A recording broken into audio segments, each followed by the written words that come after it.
It's time for Legally Served. We welcome in Franz Borghardt as we do every Wednesday. What's happening, dude? Good morning, guys.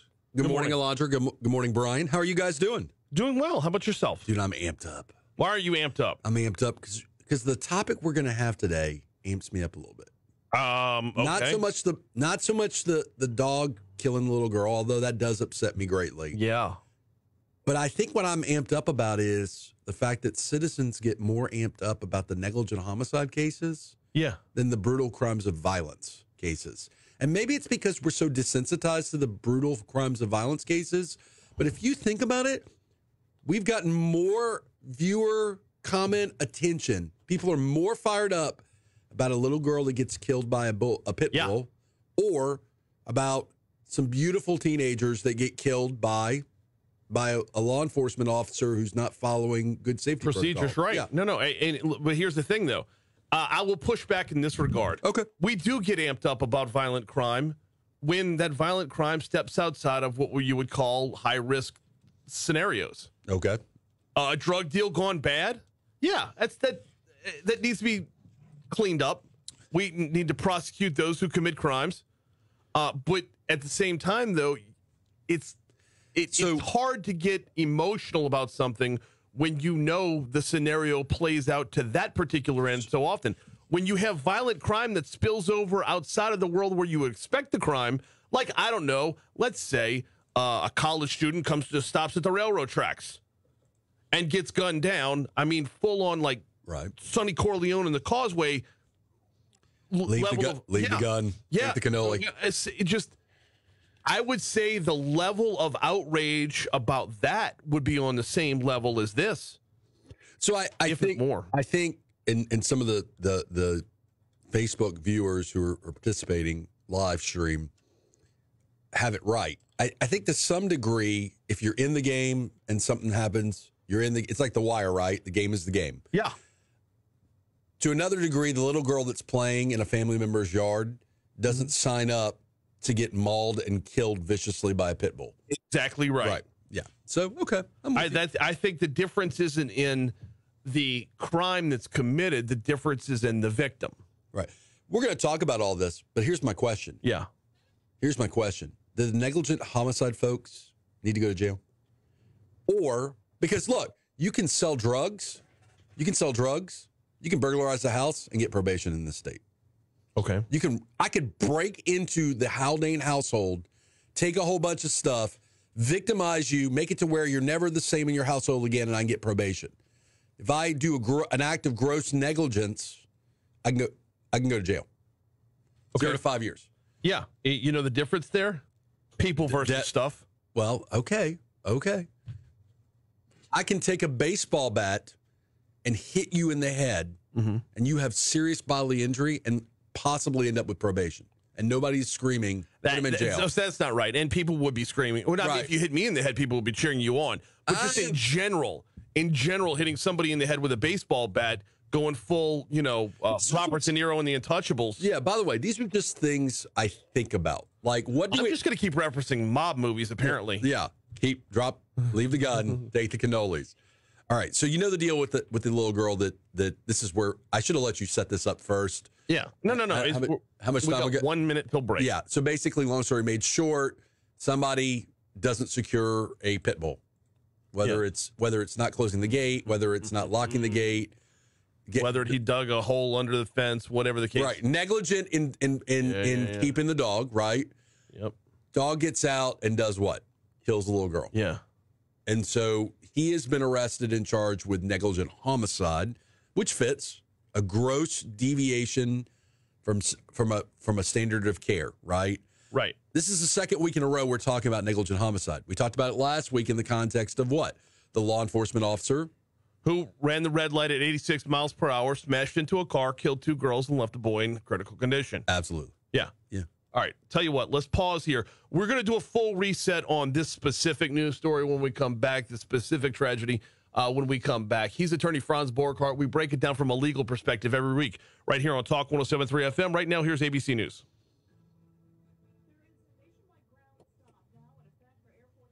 Piss. I don't need this. I don't need delays today. They're going to spill over into Friday. I thought we were getting all this shit cleaned up.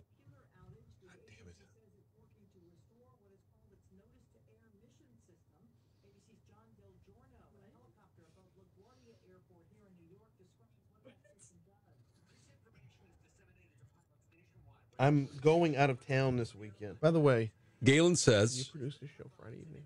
Thank you. Wait, can I? Yeah, can you? 6 p.m. Friday, 6 to 7. Okay. I'm trying to get him to bring food, so you may get dinner out of it. I mean, I know you're healthy and everything. He admitted that he regularly let the pit bull out to roam. He wasn't even home. Oh, Galen. Oh, Galen. I feel bad. I feel bad that pit bulls kind of get the rap they get, because I've met some pit bulls that were absolutely sweet, adorable, and kind dogs. Gentle. Wait, I'm not saying I want a pit bull. I'm just saying I've met some pit bulls that were not like vicious killer dogs. Okay, so that's great, and I'll give you that point as soon as you can point me to the news story where a beagle mauls a girl to death. My mini schnauzer is never going to maul a girl. Right. It's now. You hold point on, to me hold on. any other. A dog can kill a little girl. Any dog can kill a little girl. If you get into like banning pit bulls, you're gonna get into like banning guns. You can make a strong argument. Maybe you don't like the United States Constitution, Brian. If I leave a gun, well, first of all, there's no right to dog arms or bear dogs or whatever. But anyway, if I leave a gun on the table, I would love a bear dog. If I leave a gun on the table, that gun is not going to harm anybody. You leave a pit bull to its own devices, a pit bull that can be trained, and we've seen trained to harm people in the past. That's like dog fighting's a thing, and I don't know if you can prove that in this case.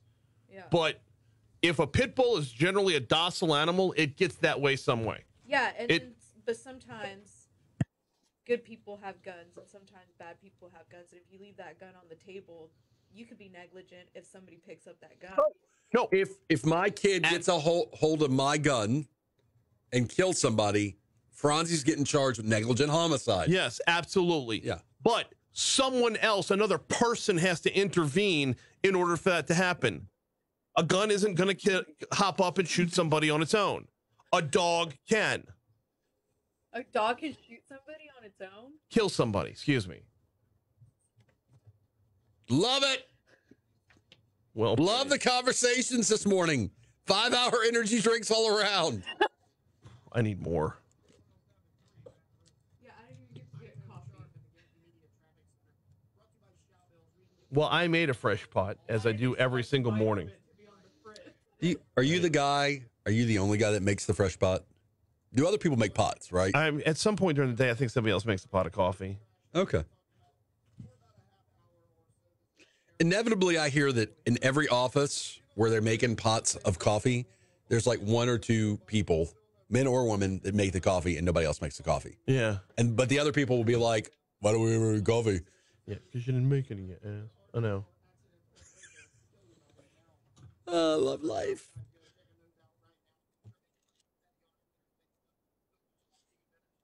So, this is completely off topic for everything. The B-list Celebrity Wall of Fame. I decided the most effective way to compile the actual list is to start from the beginning of my show and go through the on-demand, because every segment, individual interview is posted. You've done how many shows? More than 3 years worth. Yeah, that's a lot of shows. Tax day of 2019 was when I started. Okay, so what is your standard or definition of B-list celebrity? I don't know yet. I mean, is it like porn? You just kind of know. That's the legal definition of porn by the United States Supreme Court. I can't define it, but I just kind of know when I see it. Yeah, I like it. Did it come from the Supreme Court, or did it come from the Senate committee? No, it's one justice of the Supreme Court.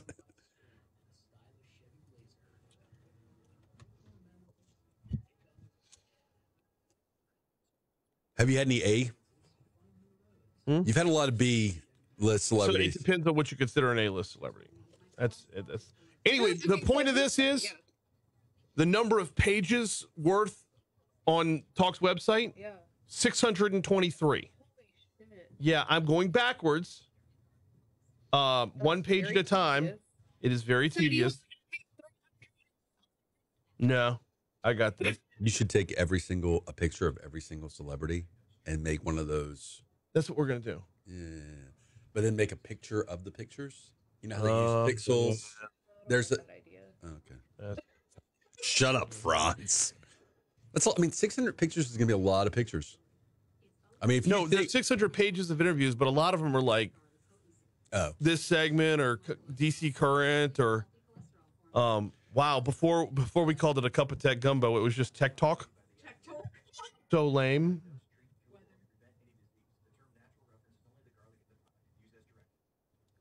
Time to get a look at your forecast. Here is WBRZ meteorologist Jason Lewitt. I just guessed. I just assume if Marissa's out, she's out for the week. So, yeah, when you talk about who reaches what level of celebrity status, like I've had Jonathan Bennett on the show from Mean Girls. Mm. He's B. So here's the thing. Is Jacob Hester more famous than he is? Locally, yes. Locally, and what is local and in mean? Denver and in San Diego. See? So that's a question. Jacob Hester's viewership or audience.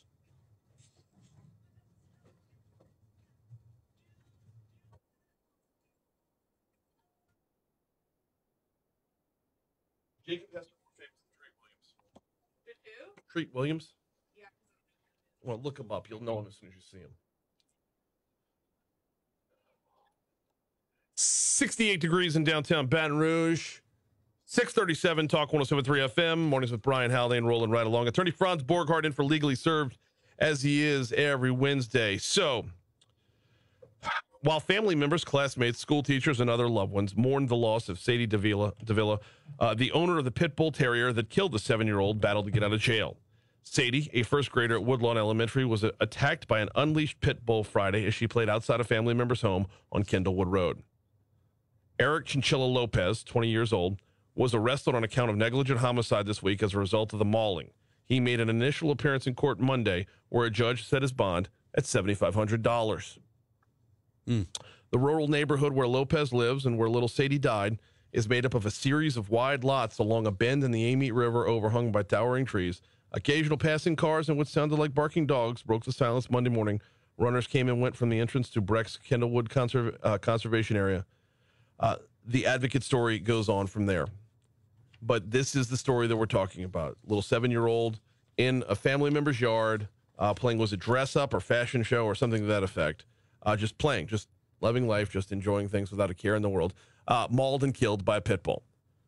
So let's start to break this down from a legal perspective. Everything about this is going to be infuriating because it's just like the story last week.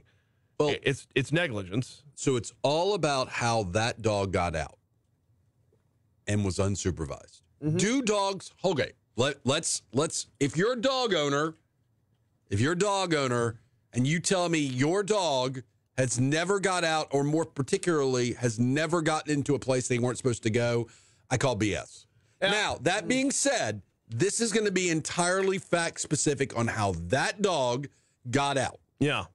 If that dog and I'm not defending the guy. I'm just saying from a legal standpoint, the standard of care is going to be entirely based on how that dog got out. Okay? If the dog was always allowed to roam free, well, then he's got a big problem.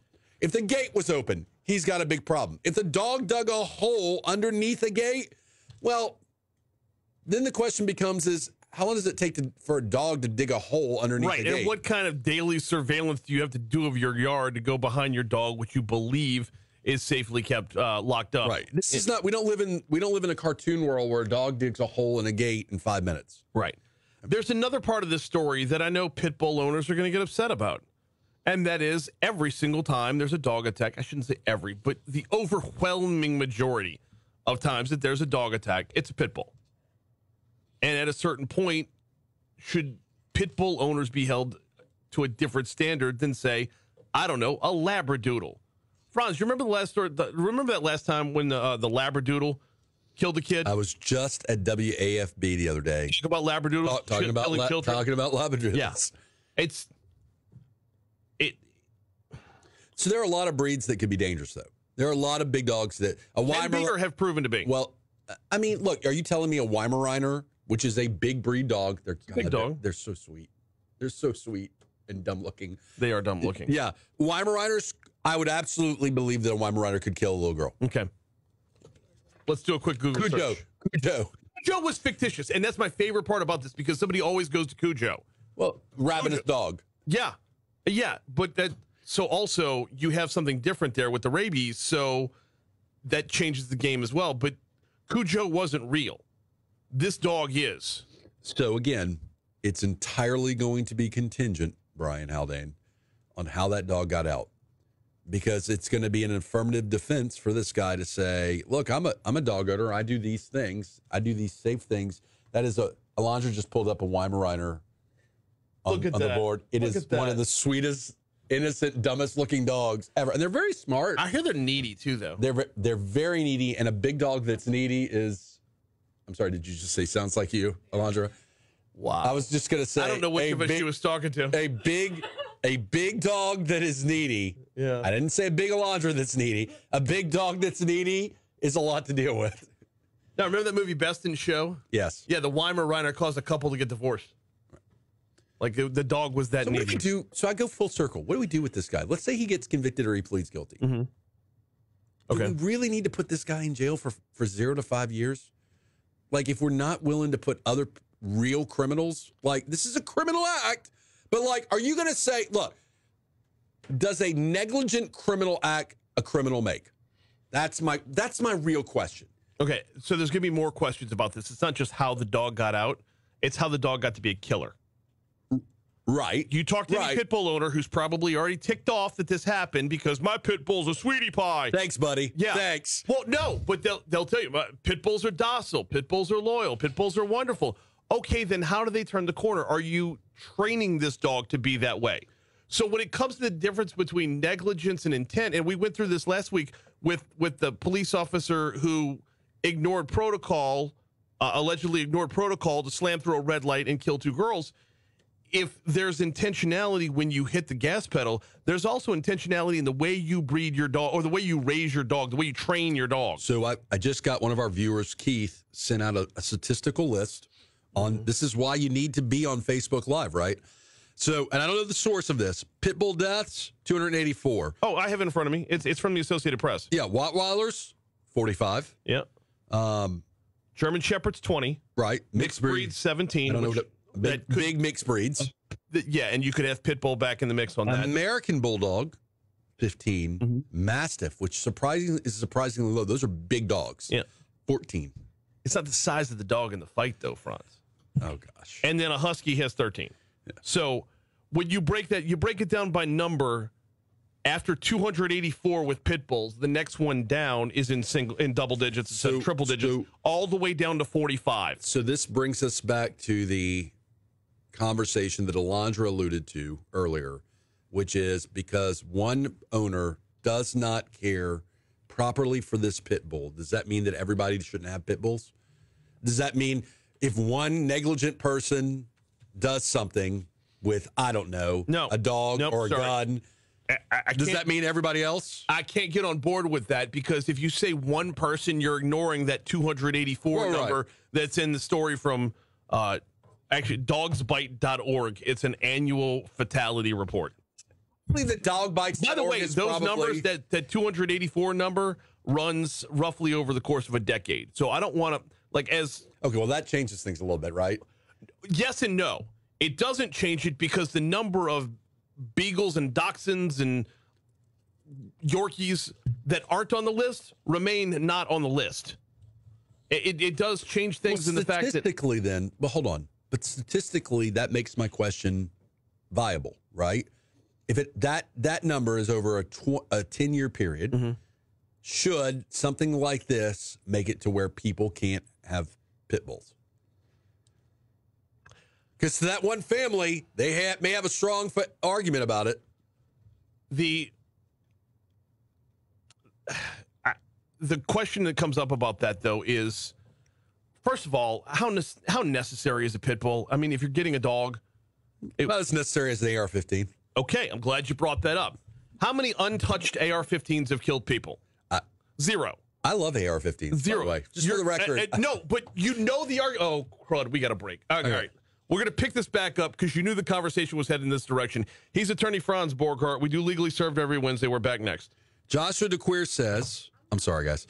Joshua DeQueer says, my HOA does not allow any aggressive dog breeds. Sup, Franz. How does an HOA prohibit, though, aggressive dog breeds? HOAs are God. HOAs rule everything.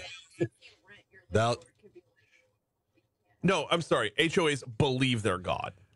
I like the idea, though. I'm not a big HOA guy. HOAs don't have rules and regs. They have commandments. They do.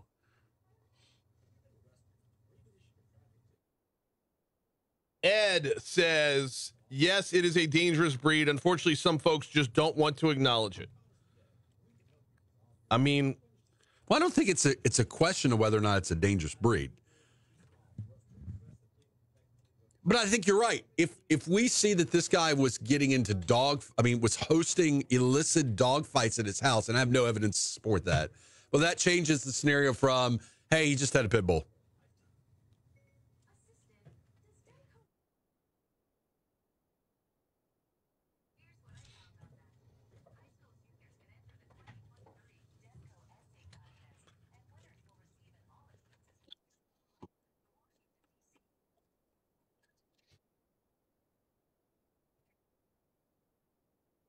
Is negligence a crime? Gross negligence is a crime. Okay, gross negligence is a crime. So your question is tricky because, yes, acts of negligence can be crimes. We see that in reckless operation, careless operation. Negligent homicide is a crime? Yes. So if you commit an act of negligent homicide, you are, by definition, a real criminal. Earlier you asked, do you really want this guy in jail with real criminals? So what I asked also is, if you recall, Mr. Haldane, is the simple act of committing a crime a criminal make you? Like, are you going to put... By definition, yes. Well, literally, yes, I agree with you. But would you call someone who gets a DWI a criminal? A criminal in the same way that you would call someone who has multiple felony convictions? They've both been convicted of a crime, so I mean they both must be criminals. No, we don't put those in the same category. People do criminal acts all the time that are not quote unquote criminals. But yes, I hear what you're about to say. Well, I mean, what is it? No, it is a good move by a defense attorney to muddy the waters of what a definition is. That's right. I understand that. I understand that. I play in the mud like Sal. Sal, is that the right word? I don't know. Pigs. Swine? I hear a pig is a tasty animal, but I wouldn't know. I don't eat swine. You don't? No, I very much eat bacon. Amber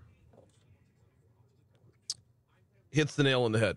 Where's Amber? I'm looking for her comment. I think people are more angry over this issue over some random gang shooting on the street is because it could have been so simply avoidable. Well, couldn't the game, depending on who you talk to about the mayor and the chief of police, some people believe that those gang shootings can be preventable too. Well, they're not. I'm just playing devil's advocate. They're not easily preventable. You don't just solve gang violence overnight. Didn't we have some gang programs where we sat down with gang members and we talked to them and we said, hey, and they're brave and truce and yes, and they're proving to be effective, but not eliminating gang violence by any stretch of the imagination. And gang violence continues to worsen because the market is better for the drugs that they sell. Byron says, thank God domestic cats aren't bigger. They are all possessed. Yeah. I hate cats. I hate cats. I hate cats. Amber, I like your point, though. Amber saying one time caught criminal. Oh, come on, Amber. Because he's Hispanic. He's a one-time caught criminal. I mean, he's got a Hispanic sounding name. He's probably here illegally. Alondra. Was his middle name Chinchilla? Chinchilla. That doesn't help his cause. Eric Chinchilla Lopez. Chinchilla, like a Hispanic last name, and you're pronouncing it Chinchilla. CHINCHILLA. That is. They look like little chipmunks, right? They look like somewhere here. They're not pit bulls. No. I'm if he had a chinchilla, the middle name like that. chinchilla can own a pit bull. If he had well, maybe you need a pit bull because everybody's coming after you.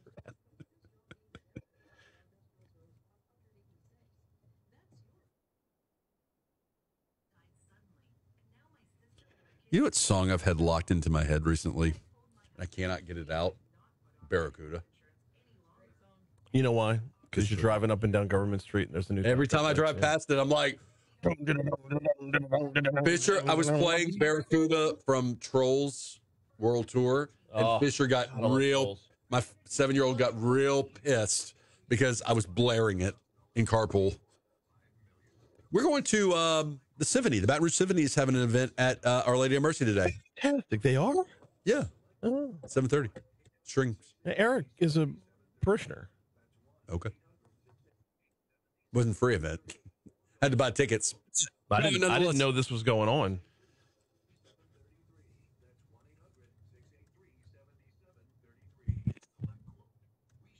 So the commissioning mass last night, they really milked it out though, man. There was like they had each woman go up to the to get the cross. We didn't do that. We just did the director of the and the spiritual director. Yeah. We're the only ones that went up. The rest of everybody stood up and because I didn't hire Franz. That'd be a great bump, wouldn't it? You gotta see if you get the rights to this song. Stuck in Folsom Prison because I didn't hire Franz. 652 Talk 107.3 FM WBRP. We do a little Legally Served every Wednesday at this time. Attorney Franz Borghardt is our guest, as always. All right, Franz, let's dive back into it. An attack like this, when you see this play out, there are a couple of different things that do need to be looked at. And I think one of them is the owner of the dog. Like, right. What is the... You can get a better idea of whether or not this could have been easily avoided by locking a gate or whatever the case might be, based off of, does this guy have a criminal record? Has he been busted for dog fights before? So he does not, by the way, have a criminal record. So negligent homicide, the killing of a human being by a dog or other animal when the owner is reckless and criminally negligent in confining or restraining the dog or other animal. So he has to be reckless and not just criminally negligent. So this is something different. This is something different than our law enforcement guy from last week. Reckless and criminally negligent. Okay? What's the difference there? Honestly, from a definitions perspective. Well, isn't being criminally negligent reckless in and of itself? Well, so I would say first, criminally negligent is a gross, at least in the law, is a gross deviation of what a normal, ordinary person would act in a standard of care situation. So, I mean, now this provision I just read for you, it doesn't apply to service animals. Okay. It doesn't apply to law enforcement. It doesn't apply to deaf or hard of hearing people. If it were inside the dwelling, it wouldn't apply. Okay. So, I mean, so look, for those of you, and I'm throwing these out here because I find it interesting because there's not a lot of negligent homicide dog because it is preventable. Very much so. Right. So if I break into your house, if you have a pit bull and that pit bull destroys me, kills me, guess what? That's not on you. No. And in fact, we would even argue, good job. Good job, Cujo. Okay, so if you want to bring the gun argument back up, that would be the same law. Same law. Absolutely. Same law. Absolutely. So I would say reckless is letting the dog roam at large. I think reckless is not confining the dog. We're going to have a story coming up in our top stories and trending after the top of the hour about somebody who was East Baton Rouge Sheriff's deputies were making an arrest over a reported restraining order violation, and the person they were arresting sicked his 3 pit bulls on the sheriff's deputies. So what's the legal difference there when it comes to My dog got out and tragically killed a girl. So you do not have the right to kill police officers who are executing either a search or an arrest warrant, assuming that they are doing everything on their end that follows the law with regard to execution of arrest and search warrants. So that guy, if he sicks his bulldogs, it's not negligence. It is, in fact, what? Specific intent to kill or great bodily harm. So that's attempted murder? Murder. Yeah. Attempted murder. Attempted murder. Because the sheriff Thank goodness they're okay.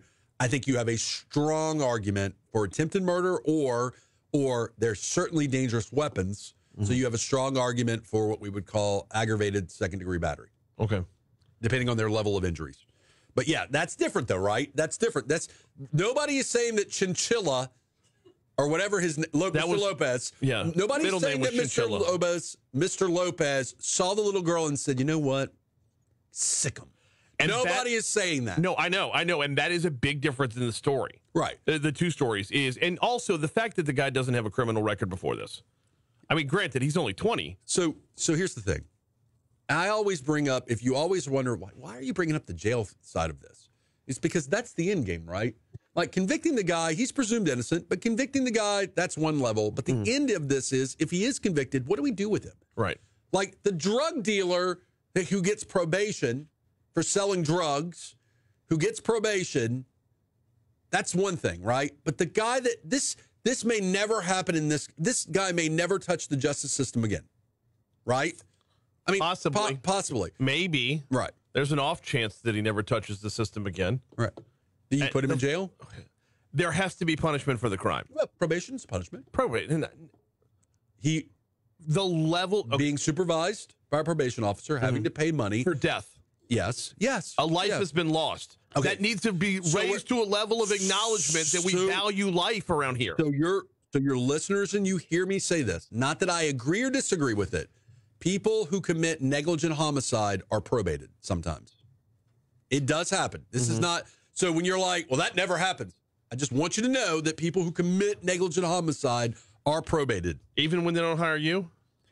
Well, I mean, if they want to have a better shot. I mean, just saying. Johnny Cash wouldn't have gone to Folsom. Exactly. If he would have, Take it right back to the bumper at the top. I don't want to get too far away from the root of this story, and that is a 7-year-old girl lost her life. So the family, here's the thing. Assuming Mr. Lopez has homeowner's insurance, guess what this is going to be covered in the civil arena, which I know will not bring the little girl back, but in the civil arena, unlike an intentional crime, they will be able to sue the homeowner's insurance for negligence, gross negligence. Okay. Wait, whose homeowner's insurance? The owner of the dog. Okay. Because it should be covered by that. And then they also can sue the homeowner's insurance of the house that the family member's house as well. How? That's a bigger civil conversation. You need to get somebody like Stephanie Poza on here to talk about that. But it's a thing. It is a thing. Okay. It is a thing.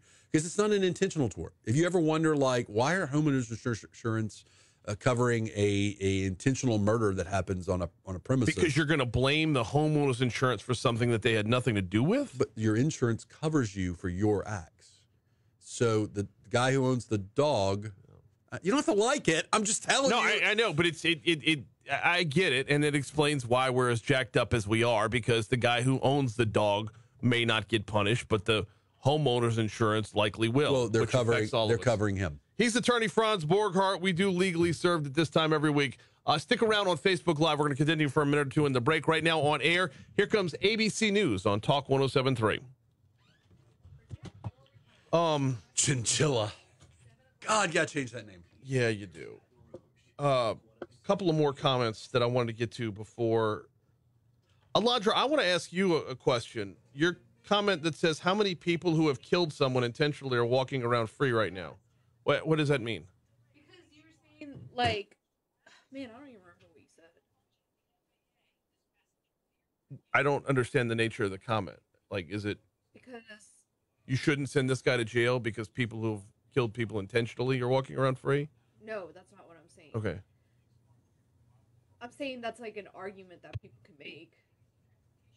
What, that he shouldn't go to jail because there are like people who have been That's a two wrongs make a right argument. Yeah.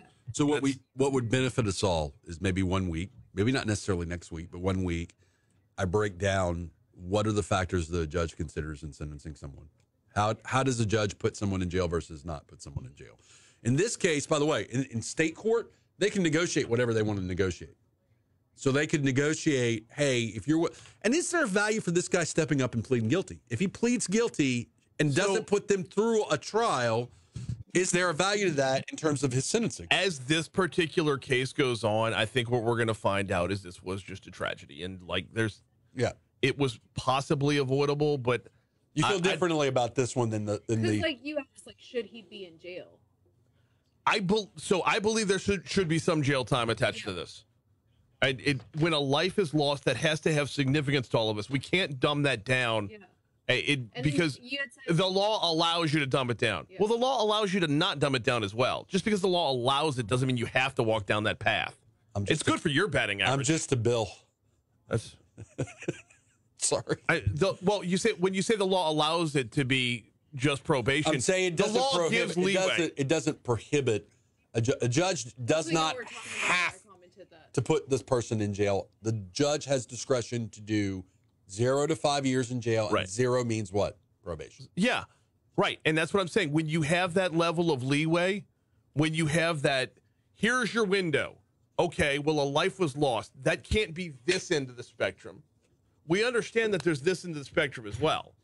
But a life, we want to know. We continue to devalue life on a daily basis. So you kind of need a 360 view of who Mr. Lopez is. Mm-hmm. Like, it's hard to because he's 20. Oh, right. Well, so here's the thing. Mr. Lopez, that defendant, if he's convicted and he gets 5 years, he's not going to spend the rest of his life in jail, right? Correct. Right.